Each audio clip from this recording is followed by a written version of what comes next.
Escrevo-vos, Senhora, 2 anos depois de Cristóvão Colombo ter regressado da sua primeira viagem às Índias, pela graça de Deus. Após estes meses de árduos trabalhos, chegou o momento de mostrar ao vosso primo João II de Portugal que são vãs as suas aspirações naquelas terras. Eu, Juan Rodrigues de Fonseca, bispo de Badajoz e servo de vossa católica majestade, creio humildemente que estamos na disposição de assinar um tratado de paz entre Castela e Portugal, para que no mar oceano reine o entendimento entre as nossas coroas e não a guerra.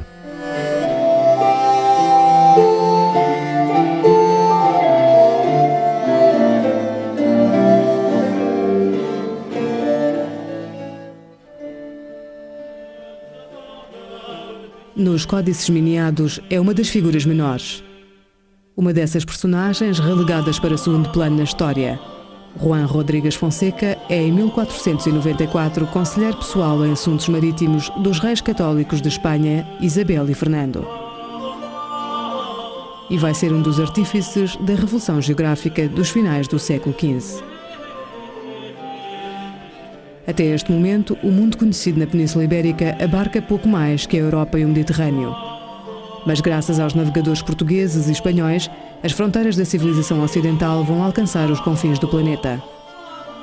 2 nações, Portugal, governado pelo hábil Dom João II, e Espanha, recém-criada depois da união entre Isabel de Castela e Fernando de Aragão, vão protagonizar um feito insólito numa era governada a sangue e fogo. Um tratado internacional que evitará uma grande guerra por causa da descoberta da América por Cristóvão Colombo. Esta é a história do Tratado de Tordesilhas, um exército de diplomacia e espionagem sem precedentes. É a história dos homens e das mulheres que protagonizaram a maior divisão do mundo.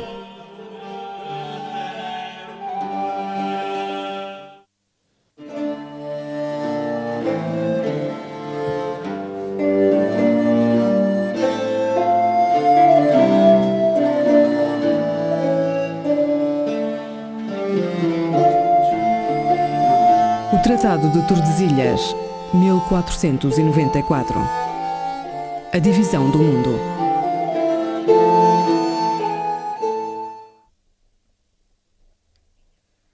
Portugal e Castela são, em finais do século XV, 2 reinos independentes. Ainda assim, as suas coroas estão intimamente ligadas por laços de parentesco e interesses políticos. Quando, em 1469, a jovem Isabel, herdeira do trono de Castela, decide casar-se com o seu primo Fernando, herdeiro da coroa de Aragão, põe fim a esse estado de graça entre ambas as coroas. É óbvio que a opção de Isabel, no sentido de casar com Fernando, na altura ainda apenas rei da Sicília, faz com que a balança se incline para o lado aragonês. O problema, portanto, que se debate na Península Ibérica ao largo dos anos 70, e respondendo à sua pergunta, é o problema de saber em que sentido e qual vai ser a orientação das ligações de Castela, ou a Portugal, ou Aragão. O rei Afonso V de Portugal aspirava a casar-se com Isabel e unir assim os 2 reinos. Era o plano que havia gizado com o rei de Castela, Henrique IV, meio-irmão de Isabel. Afonso e Henrique tentam deserdar Isabel. Para tal, o monarca português casa-se com a filha do castelhano, Dona Joana a Beltraneja. Porém, Isabel não se amedronta. Em 1471 começa uma guerra pela sucessão da coroa de Castela que durará 8 anos. Vão seguir-se vários anos de guerra até 1479, altura em que se chega a um acordo bastante feminino, digamos assim, em que estarão envolvidas Isabel a Católica e a sua tia, Dona Beatriz, Duquesa de Bragança, e em que as vistas, as famosas vistas, vão chegar a uma série de convénios para tratar de evitar a sangria que a guerra entre Portugal e Castela supunha.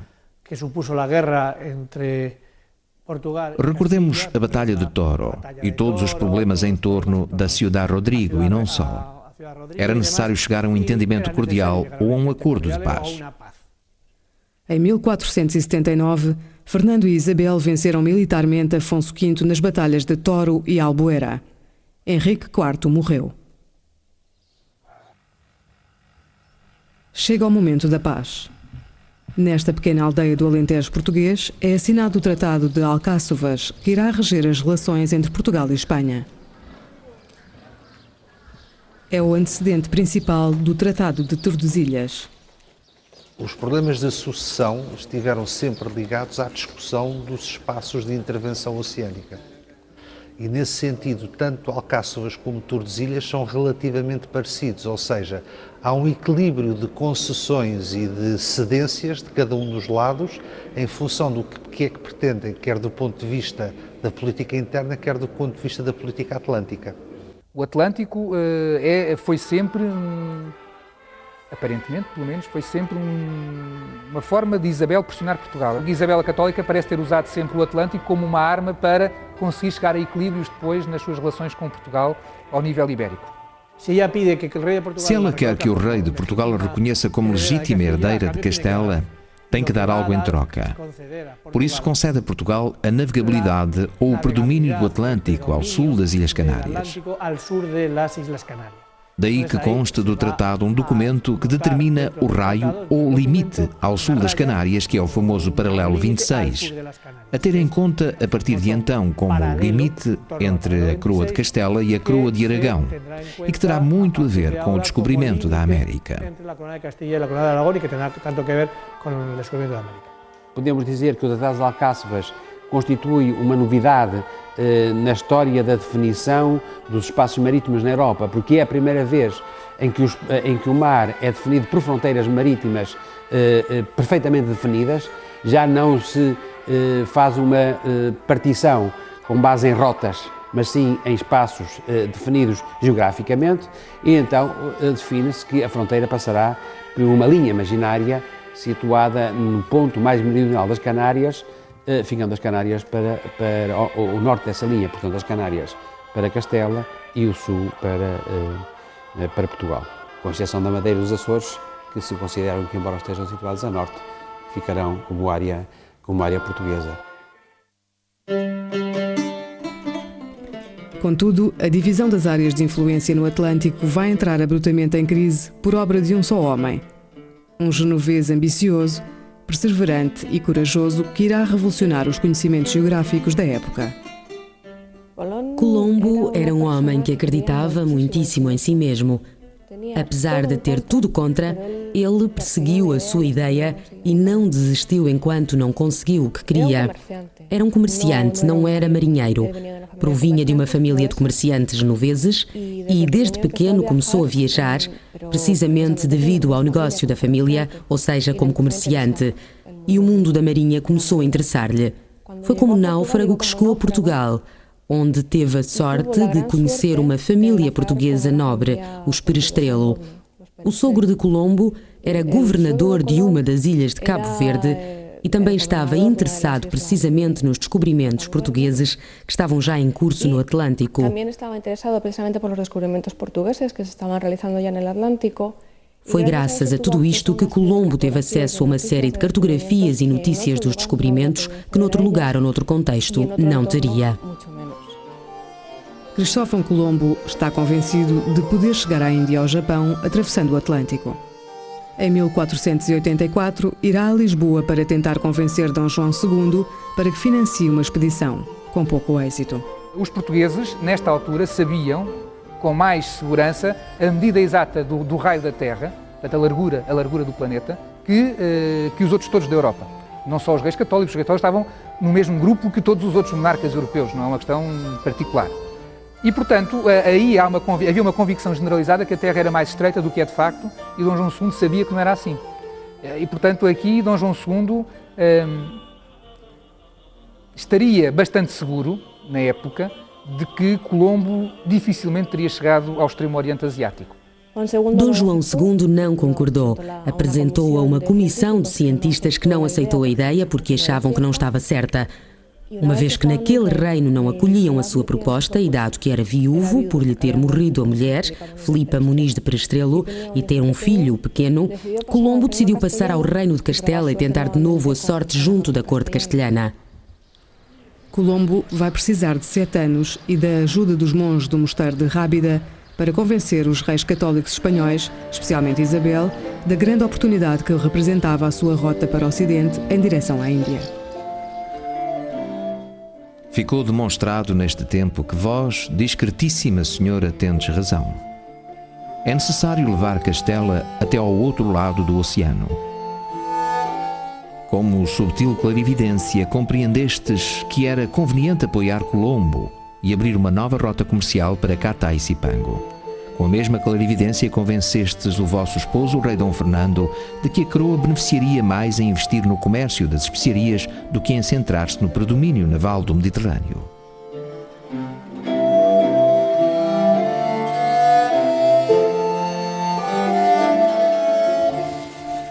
A 3 de agosto de 1492, Colombo zarpa do porto de Palos com 3 caravelas e 90 homens a bordo. 2 meses e meio depois, a 12 de outubro, a expedição chega à ilha de São Salvador, atualmente designada por Bahamas.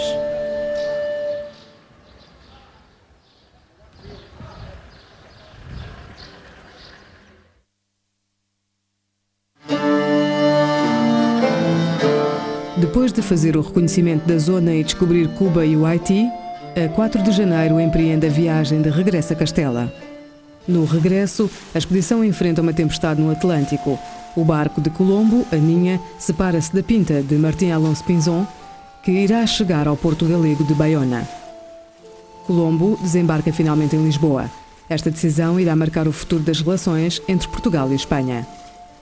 A Ninha, na qual Colombo regressava, era uma caravela um pouco mais pequena e mais frágil.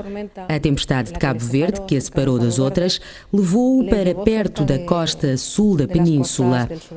Tentando resguardar-se da tempestade, Colombo chegou à costa portuguesa e, uma vez ali, decidiu voltar à terra para apresentar os seus cumprimentos a Dom João II de Portugal. Essa é a versão oficial, porque provavelmente o que ele fez foi dar-lhe conta do que conseguira, apesar da sua recusa. É aqui que surge novamente a polémica entre Castela e Portugal.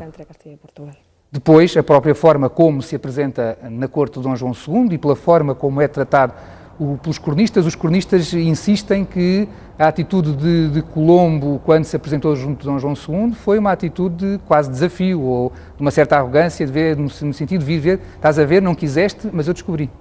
Ele era um pouco presunçoso, digamos assim. É capaz de ter dito, vê, eu tinha razão, o plano que lhe propus estava certo, aqui tenho os meus índios.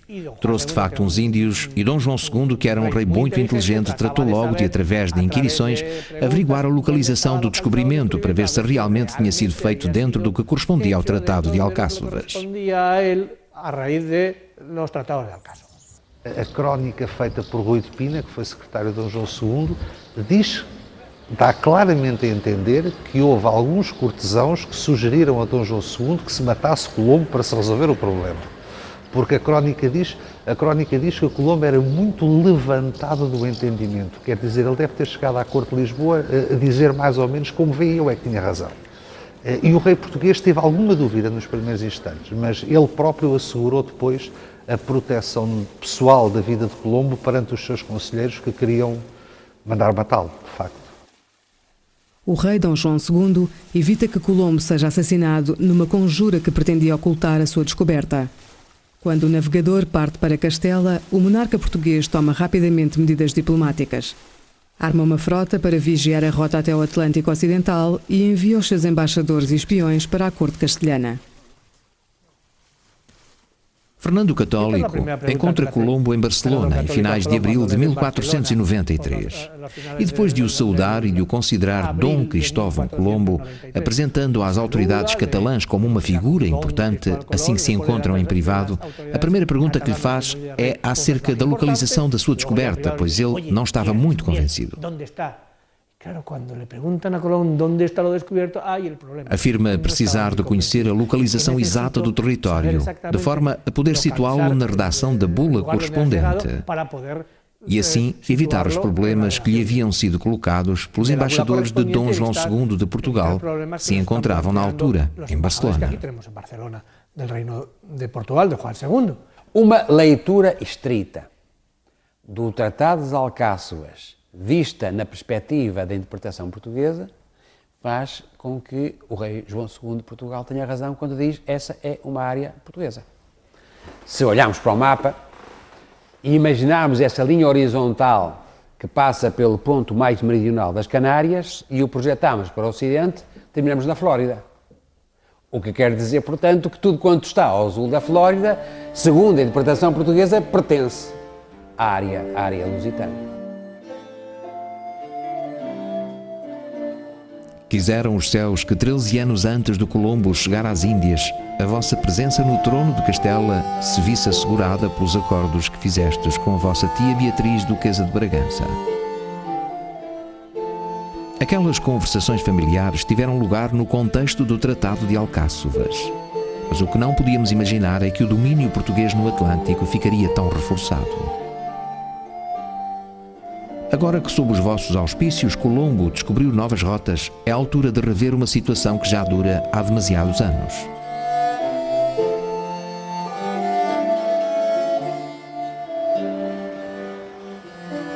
O Tratado das Alcáçovas tinha criado uma condição de hegemonia quase total dos portugueses no oceano. Cristóvão Colombo ultrapassa ou fura essa hegemonia e, tendo em conta a evolução dos acontecimentos, portugueses e castelhanos acabam por entender que é possível e como a melhor solução é partilhar os mundos ultramarinos. Naturalmente que a estratégia castelhana vai ser de imediatamente dizer que estamos perante uma realidade nova, com enquadramentos novos e que, portanto, há necessidade de uma nova negociação, não de uma aplicação taxativa do estipulado nas Alcáçovas. E, claro, nesse momento, essa interpretação castelhana enquadra-se no que podemos chamar a linha tradicional de atuação do papado. Porque, claro, o que vai complicar as coisas é a intervenção do papado.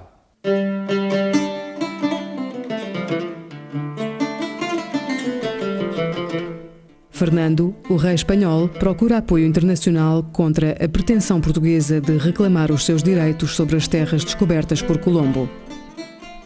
E só existe uma autoridade de referência internacional no século XV: o Papa.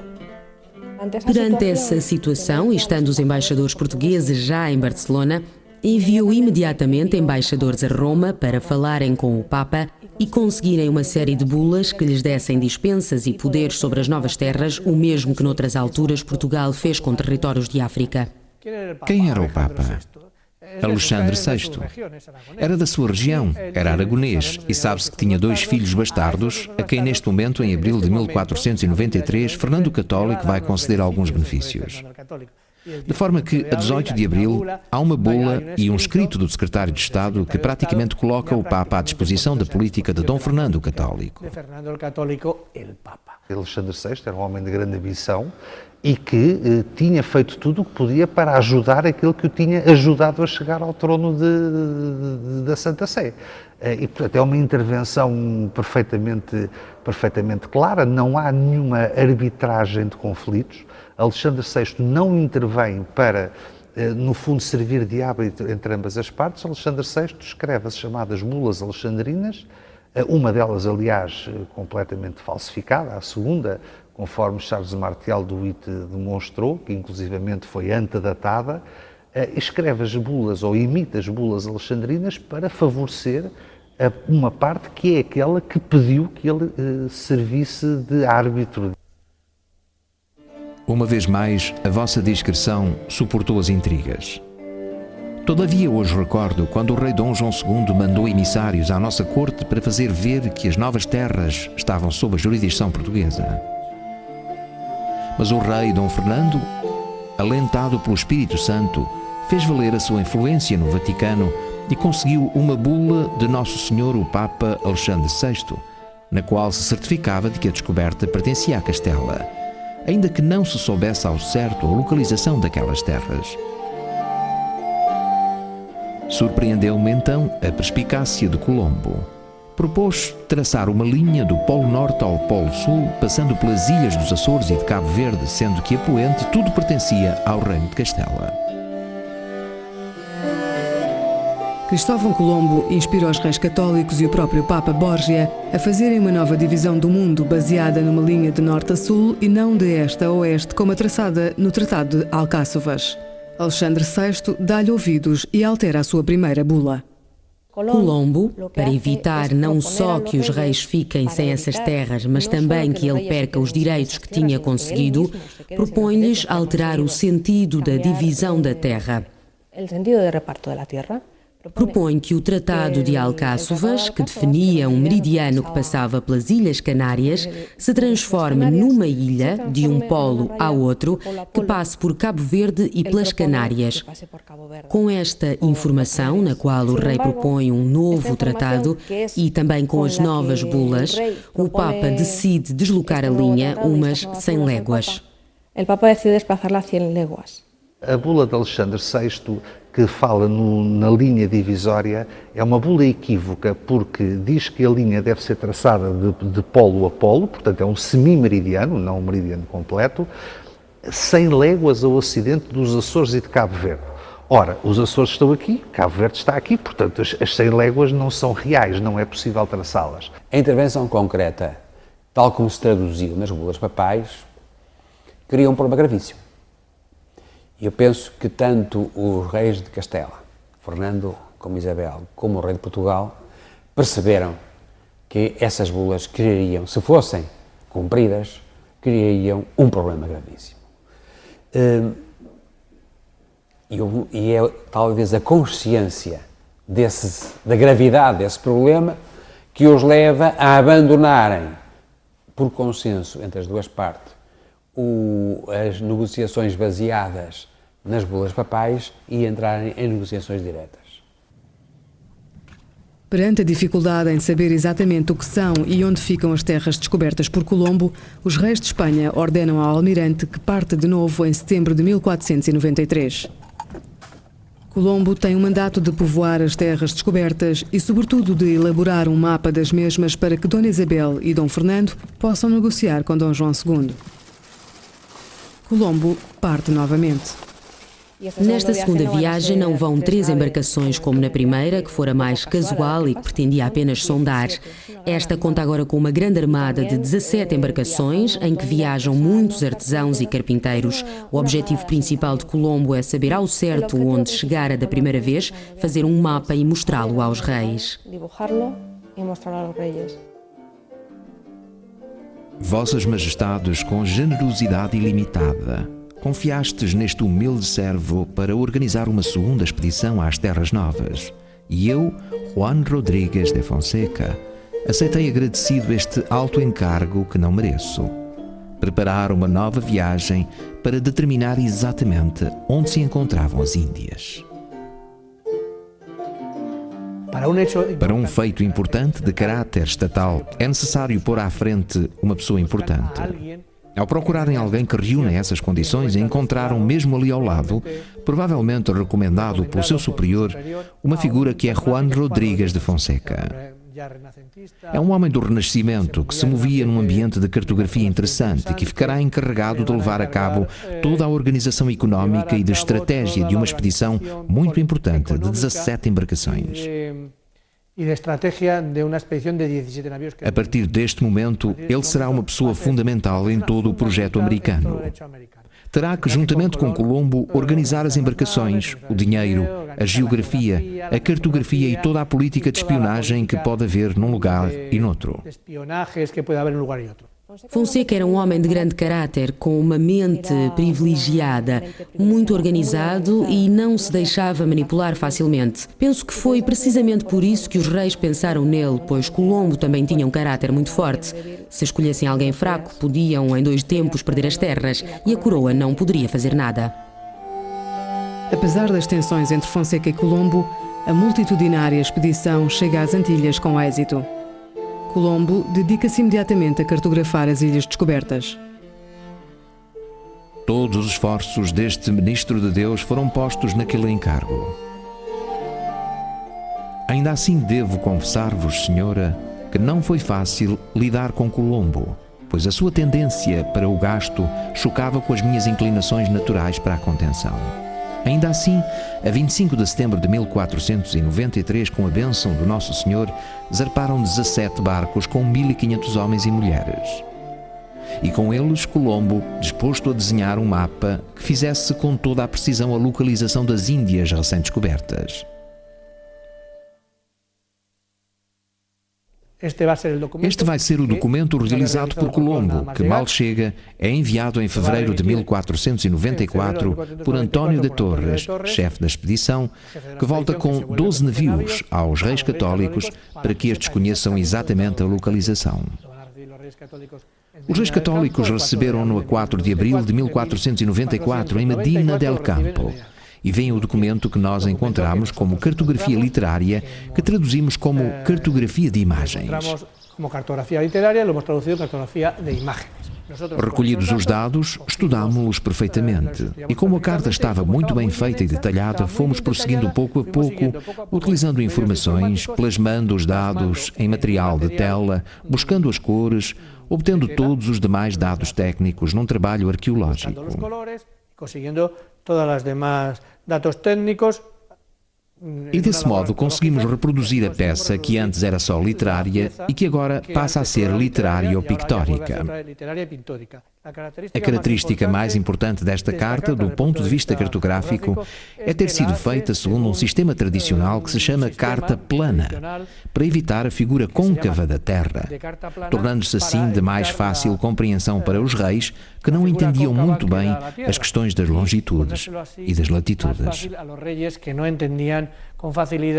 Os problemas de longitude e latitude.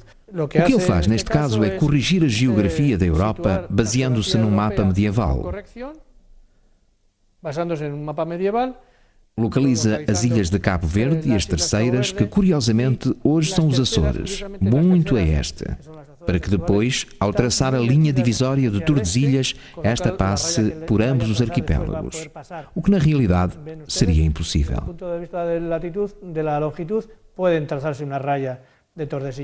Depois desenha o continente asiático, onde pensa que chegou, e localiza a sua descoberta da Espanhola e na ilha de Cuba, que também descobriu. Porém, a Cuba dele é continental, integrada no continente asiático. Aparece aí, coloca uma bandeira no lugar onde chegara e desenha como terra firme. Hasta onde ha llegado, la dibuja como tal tierra firme. Então decide baixar um pouco em latitude a ilha de Gomera, as Ilhas Canárias, e subir a vila de Isabela, que fica a norte da ilha espanhola, colocando-as à mesma latitude de 26 graus. Segundo ele, era precisamente viajando a essa latitude que chegaria à Ásia. Deste modo, consegue ficar por cima da linha do Tratado de Alcáçovas e garantir que, acontecesse o que acontecesse, essas terras pertenceriam sempre a Castela. Trata-se de um pequeno truque para localizar a cartografia colombiana e a influência que esta veio a ter. Com a nova carta de Colombo, os reis de Espanha ficam tranquilos. Segundo os dados, convenientemente manipulados pelo descobridor, as novas terras pertencem à coroa espanhola, ainda que a geografia real mostre o contrário. Em Portugal, as esperanças de que a descoberta de Cristóvão Colombo se situasse em território português eram bem fundamentadas. E de facto assim era, pois todos sabemos agora, desde que publicámos um trabalho em Itália, que os descobrimentos que estão sob o paralelo 36, na verdade, estão no 19, ou seja, de acordo com a linha do Tratado de Alcáçovas, estão dentro da área de influência portuguesa.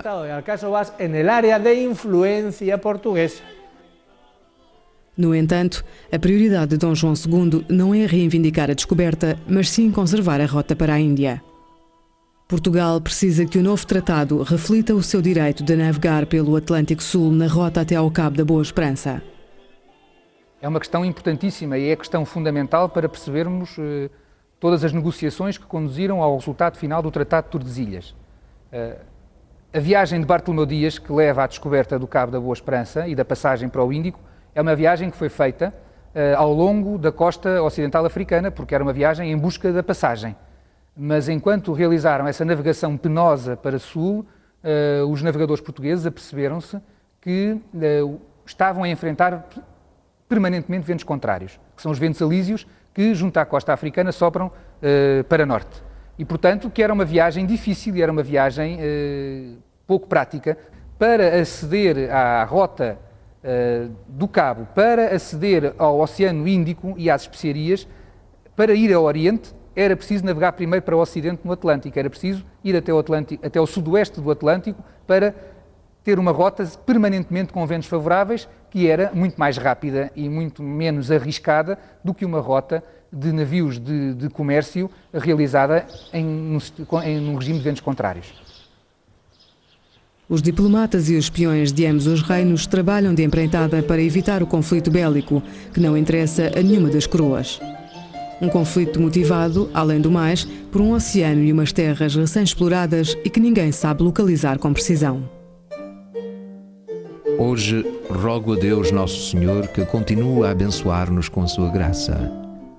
A mesma graça com que respondeu às nossas orações, quando o mapa de Colombo demonstrou que as novas terras estavam na área de influência da coroa de Castela. Sabemos agora que podemos ceder às petições portuguesas e deslocar 270 léguas para o Ocidente a linha estabelecida pelo nosso Santo Padre. Deste modo, vós conseguireis a paz e mantereis as novas terras sob a vossa santa e magnânima coroa.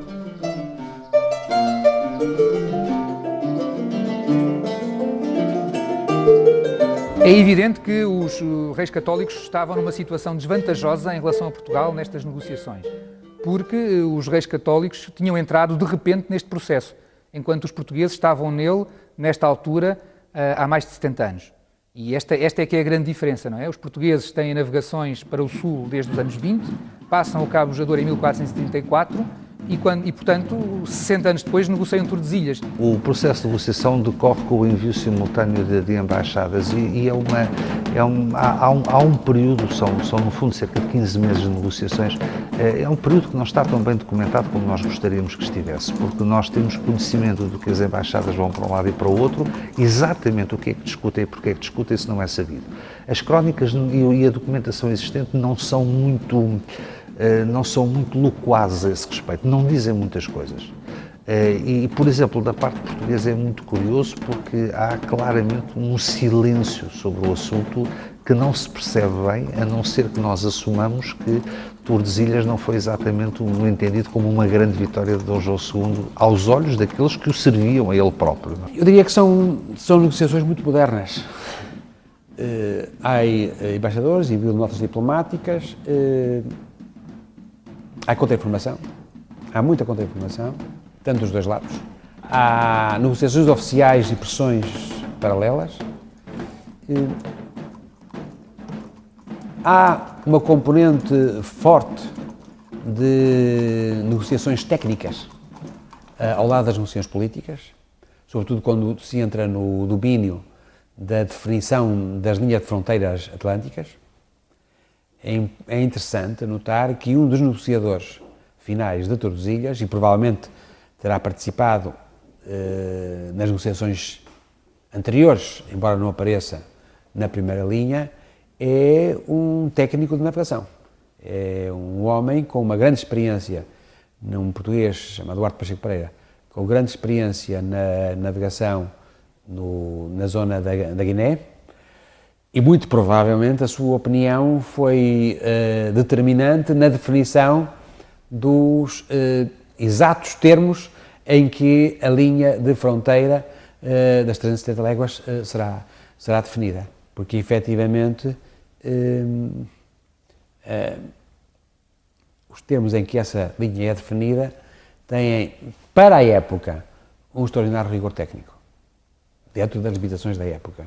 Enquanto se discute a questão da divisão do Oceano Atlântico em duas áreas de influência, discute-se também um outro problema que é capital para os monarcas de ambos os lados. É que o filho mais velho e herdeiro de Dom João II, o príncipe Dom Afonso, morreu num acidente de cavalo. E a sucessão da coroa de Portugal, na altura em que se está a discutir esta questão de Tordesilhas, recai sobre Dom Manuel, que é seu cunhado, mas é também seu inimigo político. E há uma intervenção clara dos monarcas de Castela, Isabel a Católica de Castela e Fernando de Aragão, no sentido de que Dom João II reconheça os direitos sucessórios do seu primo Dom Manuel. E Dom João II acabará, de facto, por reconhecer o direito sucessório de Dom Manuel, que era juridicamente aquele que tinha o direito de lhe suceder, de resto. Rapidamente se chegou a um consenso. Eu diria que, neste aspecto, embora seja difícil de provar, mas é muito provável, é muito, enfim, aceitável que tenha tido uma força muito grande a figura de Fernando. O Castela, e sobretudo a Coroa de Aragão, Fernando era o rei de Aragão, estavam com problemas muito complicados em Itália, tinham problemas que na ordem imediata eram muito mais importantes do que a negociação de umas ilhas, mais ou menos perdidas e, como digo, insuficientemente conhecidas, de modo que muito provavelmente Fernando tem todo o interesse, e nesse sentido terá influenciado Isabel, tem todo o interesse em chegar rapidamente a um acordo que lhe pacifique a frente ocidental quando ele tem problemas gravíssimos no Mediterrâneo.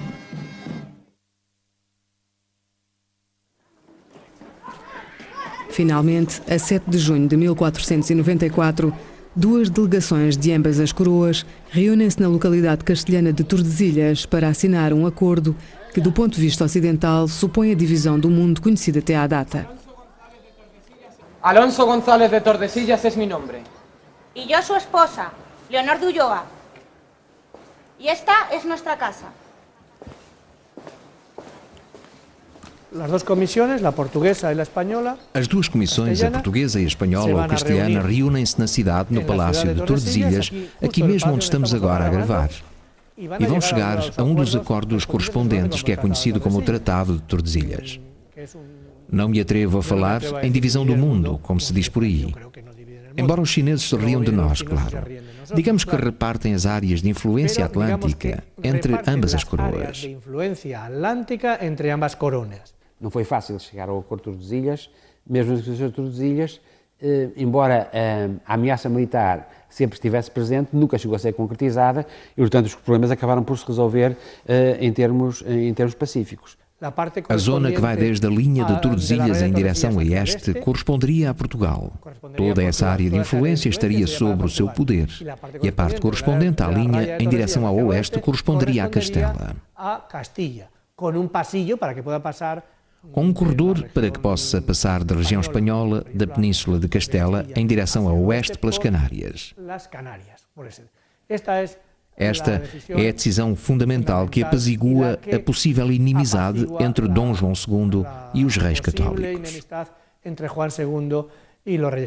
O tratado significa para Castela que, de facto, o novo mundo é castelhano, mas ficaram sem uma parte, digamos assim. Portanto, a parte da América do Sul, correspondente a uma área muito superior àquela que foi estipulada no tratado e corresponde hoje ao Brasil, fugiu à influência castelhana.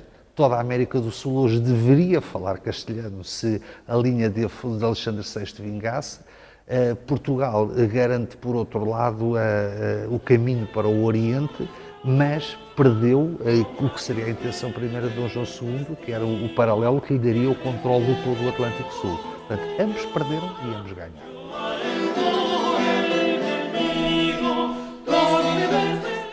Hoje em dia, todos os verões, um grupo de teatro formado pelos vizinhos de Tordesilhas representa para os turistas a assinatura do histórico tratado.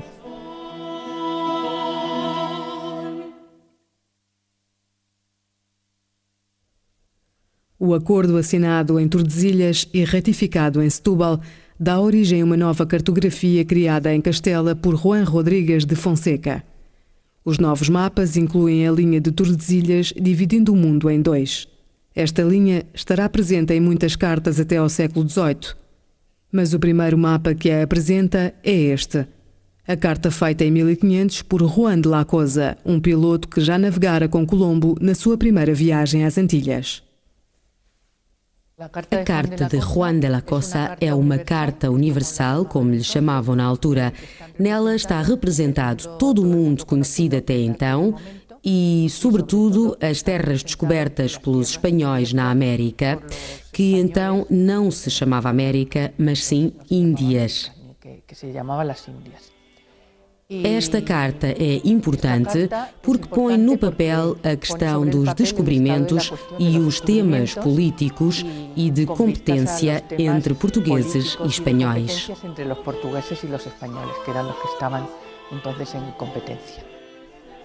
A carta de Juan de la Cosa, pintada sobre pele de vitelo, encerra ainda hoje muitos segredos. As cartas deste tipo eram enroladas e guardadas nos despachos e, infelizmente, eram quase sempre enroladas da direita para a esquerda, de forma que a parte da América era a que ficava mais de fora e, por isso, ficou mais deteriorada. Todas estas lacunas se devem ao facto de estarem sempre enroladas. O que significa este Cristóvão Colombo aqui, não se sabe.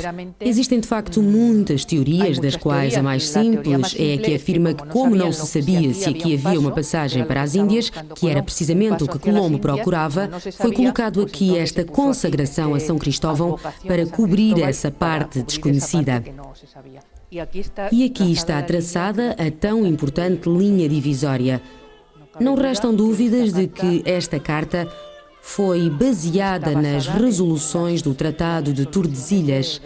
Era muito importante para os reis católicos saberem que território, segundo esse tratado, pertencia à sua metade e que território pertencia aos portugueses, segundo esse tratado.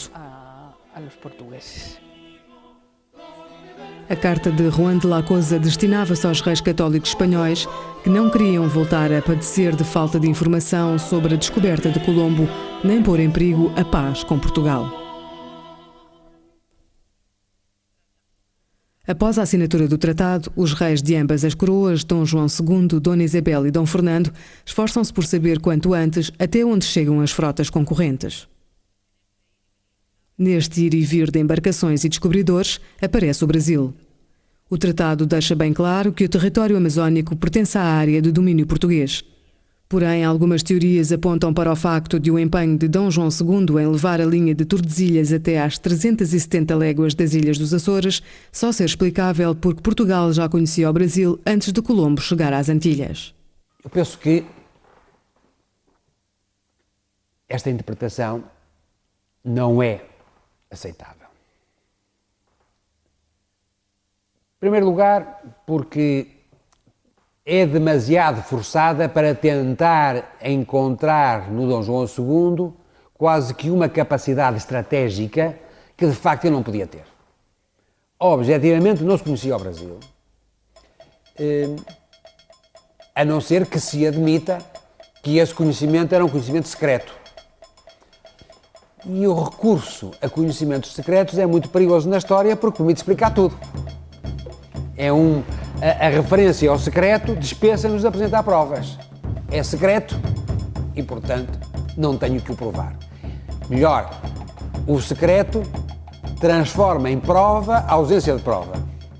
Eu creio que Portugal, no mínimo, tinha grande desconfiança de que haveria ali terras. Parece-me que o mais provável é que já tivessem de facto avistado e tivessem tanto consciência de que existiam ali terras. Agora, a existência ali de terras não significa que tivessem conhecimento do Brasil, porque nós hoje associamos o Brasil a um país concreto, a um país imenso, enorme. Ora, dificilmente os portugueses teriam essa perspectiva no final do século XV. Penso que os portugueses tinham conhecimento dessas terras, mas não penso que elas tivessem sido um objetivo estratégico e não penso que possa ter sido essa a razão real do pedido de Dom João II, que foi atendido, para que a linha de Tordesilhas passasse de 100 para 370 léguas. Agora, há aqui uma dificuldade óbvia. Porquê 370 léguas? Quer dizer, se fossem 300, 400 léguas, 350 são números redondos. 370 é um número estranho. Mas há um aspecto para mim que ainda é mais importante do que esse, que é, independentemente de saberem ou não se havia ali terras, os portugueses sabiam uma outra coisa que era mais decisiva. Era que se ali houvessem terras, tinham que ser portuguesas.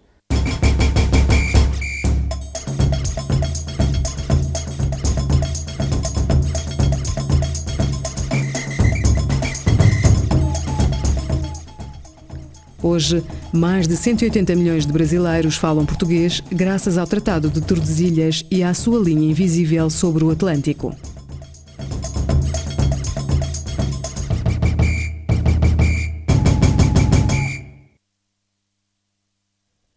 Depois da assinatura do tratado, a coroa portuguesa e a castelhana decidem enviar uma comissão científica que verifique sobre o mesmo oceano a posição exata da linha divisória. A fé dos monarcas nos seus cientistas é superior às possibilidades técnicas dos seus cosmógrafos no século XV. As duas coroas estimam que, num prazo de 10 meses, tanto pilotos portugueses como castelhanos devem já ter estabelecido definitivamente o lugar da linha. Porém, até ao século XVIII, tal é impossível, sobretudo no meio do mar. Afinal, quem é que pode determinar uma linha na água? É impossível. Neste momento ainda não é possível, porque não existem relógios fiáveis e não há maneira de medir a velocidade. Porém, mesmo medindo a velocidade, não haveria maneira de navegar pela água em linha reta, por causa da questão dos ventos e tudo mais. Ou seja, humanamente, é impossível medir a longitude da forma habitual com um metro gigantesco. Não havia maneira humana. E o que é interessante é que logo a seguir à assinatura do tratado, os reis católicos escrevem a Dom João II dizendo que tem a armada pronta, mas Dom João II já está moribundo, Dom João II está envolvido na sua própria sucessão. Os reis católicos escrevem a Portugal, ao rei de Portugal, dizendo-lhe que tem os navios prontos, e o rei de Portugal responde com evasivas e nunca arma os navios. E, portanto, deliberadamente, Portugal não quis organizar a armada que demarcasse esse território. A impossibilidade de determinar o lugar exato por onde passava a linha e se esta dava a volta ao mundo, dividindo também o Oriente, deixou nas mãos dos governantes a interpretação do tratado durante 2 séculos. Ainda mais à frente, passado no final dos anos da segunda década do século XVI, cria-se um novo problema, que é a questão do antimeridiano de Tordesilhas, que é a questão que decorre da viagem de Fernão Magalhães, que será solucionada com o Tratado de Saragossa, mas que essa era uma questão que não podia ser resolvida em 1494 ou no final do século XV, porque ainda estava tudo muito distante. Foi um ato de boa vontade de ambas as partes. É impossível conhecer a sua última intenção, pois não sabemos o que se passava na mente de Dom Fernando o Católico, prestigiado rei da altura, nem da de Dom João II, não menos glorioso. Mas o certo é que se chegou a um consenso e a partir daquele momento houve paz entre ambos os reinos, o de Castela e o de Portugal. O que quer dizer que o Tratado de Tordesilhas é suficientemente rigoroso para poder resolver os problemas imediatos, suficientemente ambíguo para se adaptar a situações novas que na altura não eram previstas. Portugal, ao longo nos séculos seguintes, será uma potência atlântica, acabará por criar na América uma colónia que dará depois um gigante, um país imenso que é o Brasil, e Portugal foi a grande potência do Oceano Índico no século XVI. Em contrapartida, a Espanha é a primeira grande potência colonial na América e vai criar todo o mundo que nós hoje designamos como a chamada América Latina de língua castelhana, não é? E, portanto, o facto da América falar hoje quase toda espanhol é uma consequência do Tratado de Tordesilhas, num certo sentido. Portanto, toda a arquitetura imperial de Portugal e da Espanha do século XV ao século XVIII é uma consequência de Tordesilhas. O Tratado de Tordesilhas inaugura em finais do século XV um estilo de diplomacia baseado no diálogo e não na espada. Mas em Tordesilhas estreia-se também uma forma de divisão do mundo nas costas dos seus habitantes. A milhares de quilómetros das cortes europeias, milhões de seres humanos iriam ver o seu mundo subitamente alterado à conta de uns pergaminhos assinados por uns reis que jamais chegariam a visitar aquelas terras.